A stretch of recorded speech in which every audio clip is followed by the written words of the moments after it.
Aujourd'hui, 4 octobre, le rosaire et la prière d'intercession.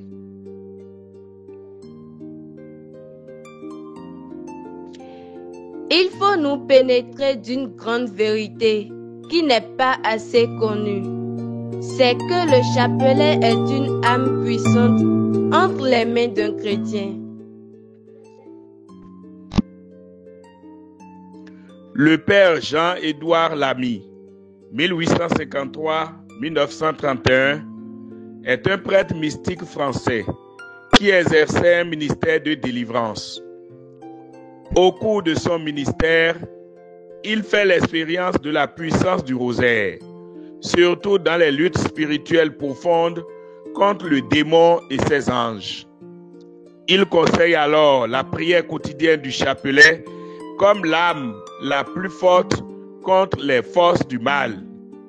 Il n'y a pas à y voir seulement une prière de répétition.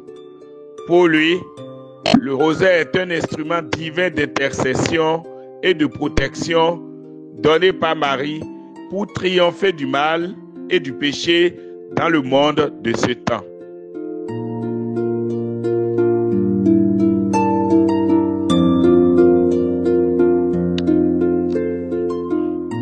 Le rosaire est une âme spirituelle, non pas contre des hommes, mais contre les forces du mal. Il plonge le contemplatif des grâces divines dans la lumière que reflète Marie et le rapproche de Dieu. Chaque Ave Maria est une flèche d'amour lancée vers le ciel, un souffle de paix dans nos cœurs, une lumière vers l'abîme de l'obscurité. En le priant, on est comme recouvert de cette lueur pacifique que ne peut pénétrer aucune force maléfique. Cette lueur se répand sur toute chose qui entre en relation avec l'amoureux du rosaire et leur redonne une beauté nouvelle.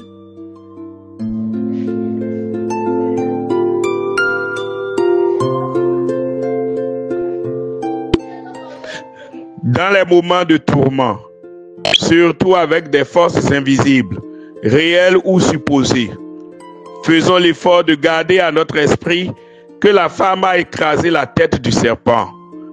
Recourons à notre chapelet qui nous permet d'entrer dans la lueur même de Dieu en compagnie de la Vierge Marie. Ne prononçons pas de paroles maléfiques. N'ayons pas de passé, de pensées négatives. Ne croyons pas à l'échec. Prions le rosaire et faisons-le prier autour de nous. Nous obtiendrons la délivrance pour nous-mêmes et pour des milliers de personnes. Le chapelet, c'est l'arme des pauvres.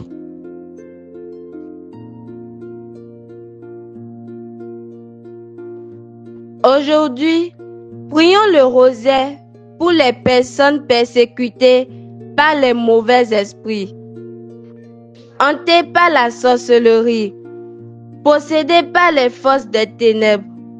Pensons aux familles éprouvées depuis des années par la domination des forces maléfiques à cause d'un pacte contracté par leurs ascendants, de bonne foi ou de mauvaise foi, dans ce monde troublé où l'âme est souvent agitée.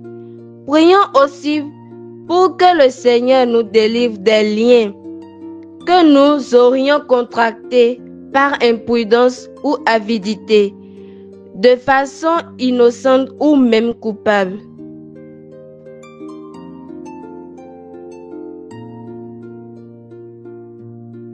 Tous ceux qui désirent avoir le livret de ces petites méditations du rosaire sont priés de contacter le numéro sur l'écran. Ave Maria.